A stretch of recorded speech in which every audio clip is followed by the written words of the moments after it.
in this video, we're going to go through some foundations of artificial intelligence. What exactly do we mean by that? We are going to discuss some disciplines, some research areas or subject areas other than, let's say, computer science, of which we are an integral part, how they have contributed to the evolution and the construction of and formalization, formation of thoughts, intelligence, as well as artificial intelligence. So ideas, viewpoints, techniques that have contributed to AI in general. Several people have contributed, there's no doubt about that. However, when we look at the historical perspective, we are forced to kind of concentrate on a small number of people or subject areas, and perhaps not mention those that might have contributed, yet we don't have time to actually go through each one of them.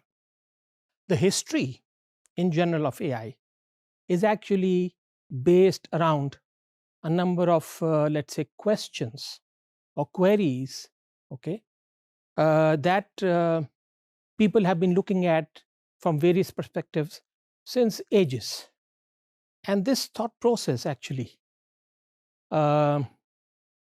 has been on for at least 2000 years, more than that. And that's a very interesting note. However, modern computing is only, let's say, less than half a century old. So this gives you the relative time perspective in terms of how old the thought, the approach, understanding of philosophers in general and other people have been towards the working of the mind. And this is one of the most intriguing part of all scientific development. The question that we are going to refer to are not exhaustive. They just give you a flavor of what people thought they were trying to answer. And in trying to answer those questions, they led to some new discoveries, ideas that actually were picked up by other disciplines, including AI. And also making intelligent machines or artificial intelligence as such. Now, medical science is not interested in making intelligent machines in general. They are trying to understand the behavior of the mind, how it works, how it thinks, how it processes information, as we'll see later on. But along the way, disciplines such as ours have actually obtained a lot of new information, knowledge out of those. Okay, so number of these subjects include philosophy, mathematics, economics, neuroscience, computer science, engineering, linguistics, and so forth. So we'll try and go through each one of them a little bit and understand what they were trying to achieve by posing a few questions, and how they were resolved, and then what we learned out of them. So let's start with the philosophy. Philosophers thought ages ago that can we have formalized rules to draw valid conclusions. So if you have a certain amount of information, say for instance, in very common sense, if it is overcast, can you conclude that it's going to rain for sure? So these are those very valid basic questions, just to give you the idea that can we draw valid conclusions given a certain amount of basic information and knowledge that we have. So that's one of the things we're talking about. And then how do you relate the mind, as we call it, and the brain? So brain is a physical item. The mind in general relates to that, but we don't refer to mind as something which is physical, but the brain is. How do we correlate these two? Where does knowledge come from? Where is it stored? Where does it rest? How do we process knowledge, and how do we take decisions? So how does knowledge lead to action? First, we need to know where the knowledge comes from, and then how do we take decisions based on that? In general, then, the brain has been thought of as made up of two components: the logical side of the brain, and the other is not so logical, or metaphysical, so to speak. I didn't want to use this term, but just to explain. So a major portion of the brain is actually logical in its working. Okay, and this brings up a very interesting concept of logic, deduction, how to infer new information. Okay, so once we have some basic information knowledge, as I said about let's say the clouds and so forth, so can you deduce something? Can you infer new information out of it? Okay, this would be reasoning, and this is being done by the rational part of the mind. So for instance, if you know A is greater than B, and you also know that B is greater than C, A and B and C could be any physical concepts, mathematical concepts, then you can reasonably assume and infer and deduce that A will be greater than C. This is a kind of inferring new information from given certain information. Deduction, as we call it, deduce, infer new information. Other examples very common in philosophy. They say Socrates is a man and all men are mortal, therefore Socrates is mortal. So what are you doing here? You're taking some basic premises. Okay, he's a man, all men are mortal, therefore he is also a mortal. So what are you trying to do? You're trying to move logically from one point to the other. So Aristotle actually did a lot of work on this, and remember, this is more than 2000 years ago, and he formulated a precise set of rules to determine how the brain reasoning, the rational part of the brain, how that works. And he created something called syllogisms. Okay, example of what you saw earlier on. Okay, so using syllogisms, he was able to formulate rules that could determine, all right, if you have this, you can move forward, and this is how the brain is going to work.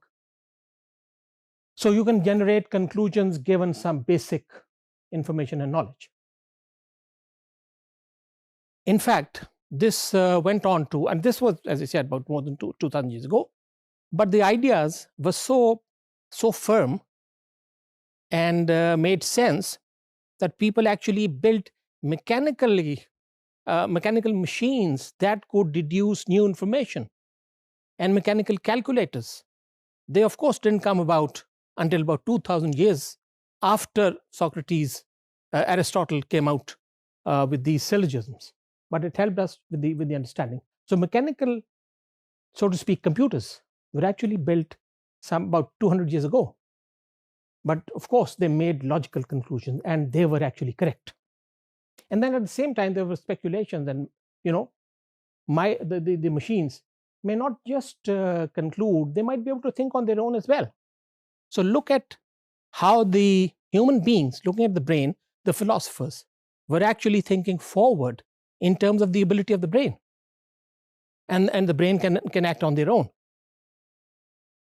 So if you want to believe that the pure physical brain, that's what it is and nothing else, then you might be able to say the brain doesn't have its own free will because everything is logic. Well, that exactly is not true. But physical mind, if we were to stick to that, somebody will say, all right, there's no free will. If it starts doing something, okay, it'll do it. But that is only a perception in terms of the choices available. Okay, so the brain does work the way we want it to. Then comes reasoning. Okay, and this is based on something called rationalism. Only believe something that is based on reason and can be proved. And Descartes was a very strong proponent of this philosophy, that in order to understand the working of the world, you need to understand the power of reasoning. Descartes also came up with the idea that there's the other side of the brain as well, okay, something called dualism, that yes, there's a physical part of the brain to which laws of physics apply, and there's another part of the brain to which these laws don't apply. So brain under laws of physics constitutes the mind. The physical mind manipulates knowledge that we have seen. The next problem is to establish the source of the knowledge. How do we get the knowledge?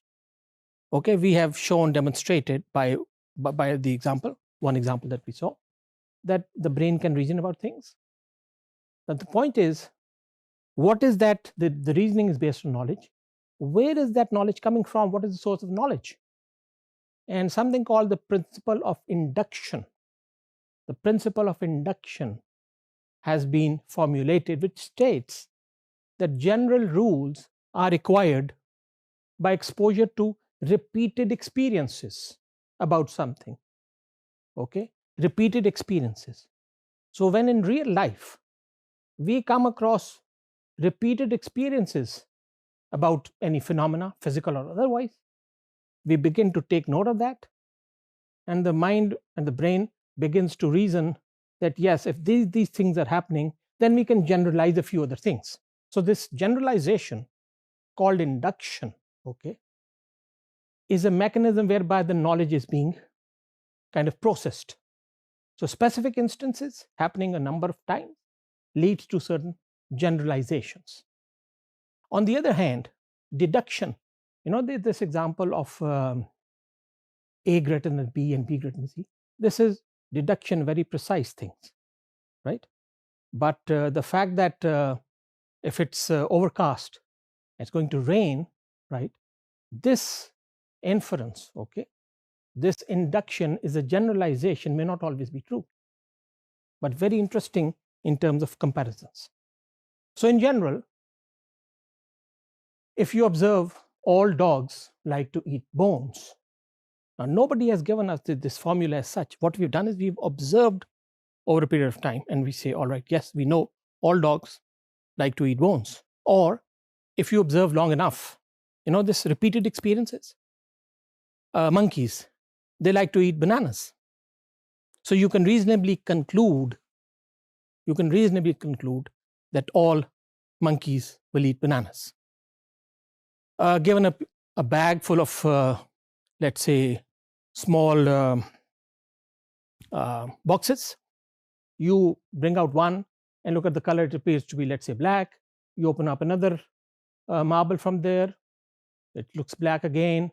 You look at 3 or 4 other, samples, and all of them appear to be black to you. You reasonably conclude that this bag is full of black marbles. So this is generalization given a small set of observations.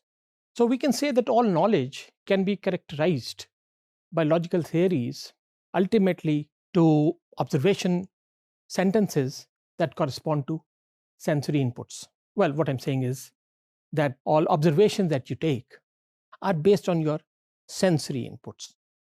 So everything backtracks to sensory inputs, the 5 senses, or as we call in Urdu, Hawas-e Khamsa. These become our sources of collecting the observations, and they come into the brain. Okay, so sensory inputs provide you some data based on which you make observations, and repeated observations, okay, lead to knowledge and interesting concepts. Coming back to the next one, mathematics as a science has also contributed, and some of the questions that the mathematicians wanted to know: are there any formal rules to draw valid conclusions, such as logic, for instance? Okay, and what can you compute? What is computable? What is not computable? And perhaps the third point, the mathematicians want to answer was processing fuzzy information, uncertain information. So these 3 things: formal rules to arrive at conclusions, valid conclusions, what is computable, and how to deal with incomplete or uncertain information. Remember, in general, every study, in order for it to be considered as science, requires three things: logic, computation, and probability. That's what maths is all about. One of the biggest contributors to this theory is George Boole, who came up with this propositional or Boolean algebra, or Boolean logic. This is a formal logic whereby mathematics started to develop, very quickly. Things can have certain objects, certain concepts can have only two values: either it's true or false. A button is either on or off; it's 0 or 1. Okay, something is either true or false. This, in fact, such a strong and a powerful concept, is actually the very foundational basics on which the entire computing system is based. Yes, no, 0, 1, true, false, either or, and so forth. So this is how powerful that is. And as you can see, maths is a very strong basis on which all of our machines are built. Then, of course, what can we compute, what cannot be computed? And then there are limitations on deductions as well. What can you deduce logically and what you cannot deduce logically? Some functions, okay, it has been proved, can be proved, are very obvious, but they cannot be proved. So people came up with this concept that certain functions are called computable functions, which can be computed, which can be worked out. Certain others cannot be. And in there, Alan Turing, the man known for the Turing machine, he came up with these ideas, and he suggested that certain problems can be computed based on certain assumptions, and certain other problems, they can be so complicated that you can take infinite amount of time and still not come to a conclusion. There are other examples as well. Integers, for instance, we can't prove that all integers belonging to the set of natural numbers, 0, for instance, does not have a natural number coming before 0, but it's still a natural number. So this cannot be computed. Simple as that. So some problems actually are solvable, and others they are not solvable, not computable. That's what mathematics came about. And something called tractability, something that can be done, something cannot be. So if you've got a large problem to resolve, okay, then the only way to solve that problem would be to divide it into something which is doable and then add them up together. If you were to look at the entire problem, counting the number of stars in the world is impossible. You simply can't do it. If you were to do it, you might want to start with smaller solar systems and then increase them. You come to a larger subset and superset and so forth.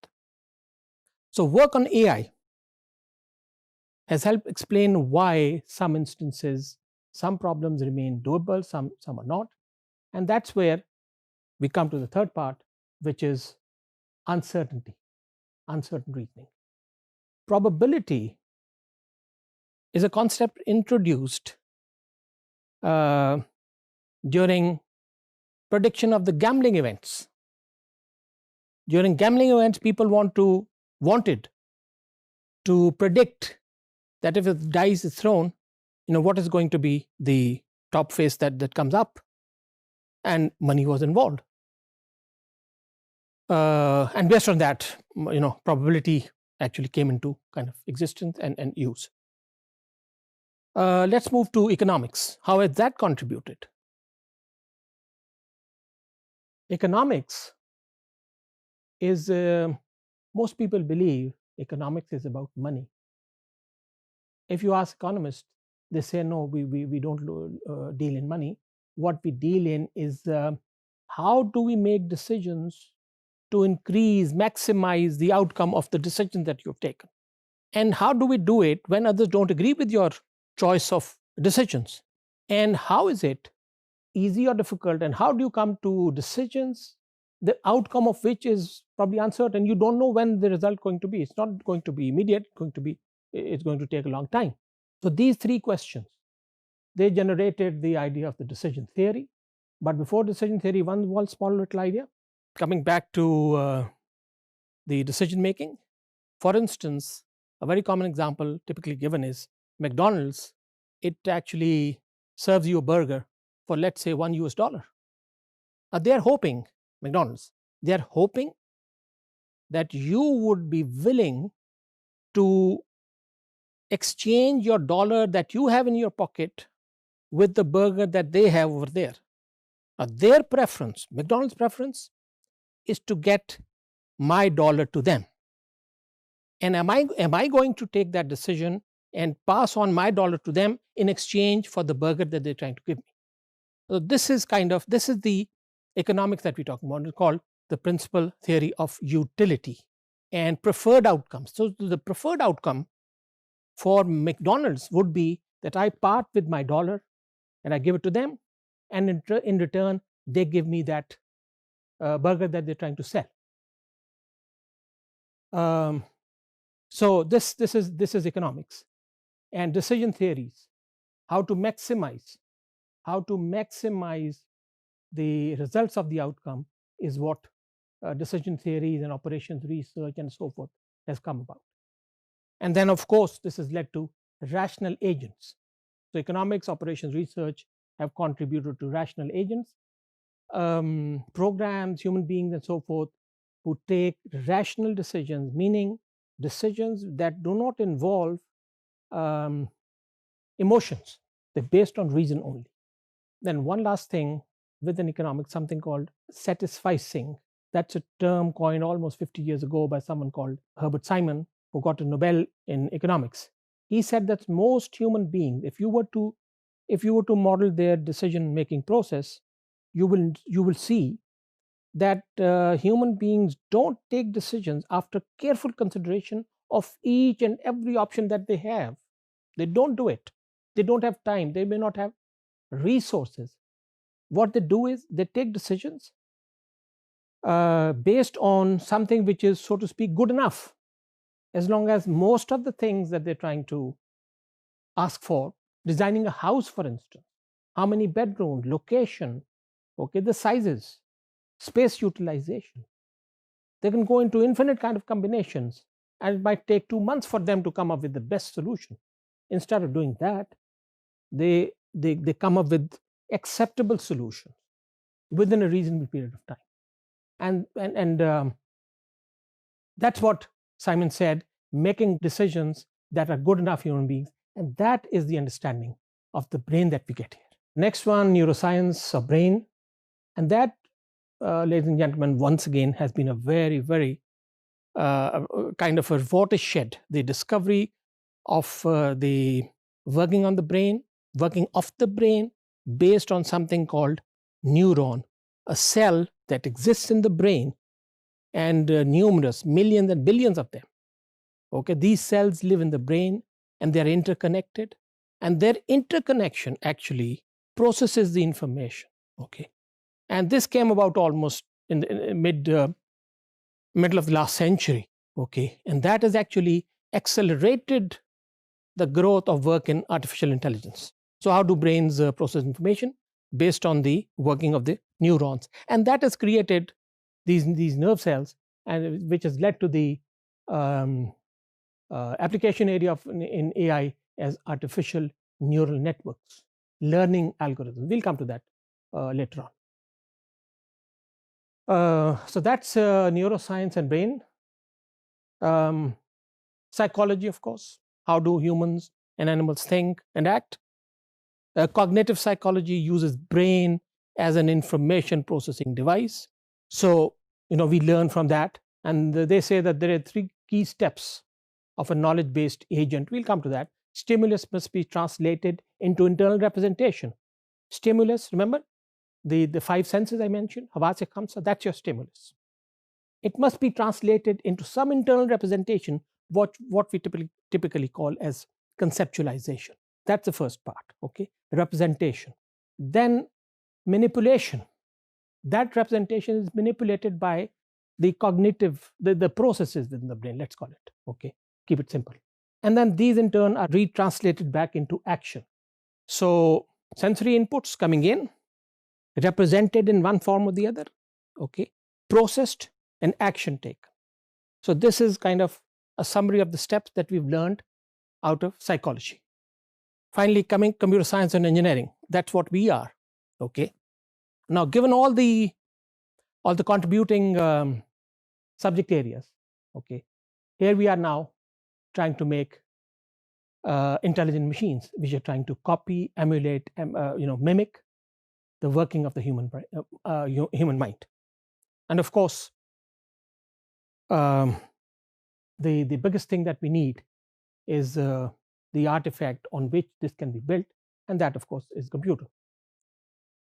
So from the hardware side, you need a computer, or from the software side, operating systems and programming languages and tools needed to program, so forth. So they have contributed to the working of artificial intelligence.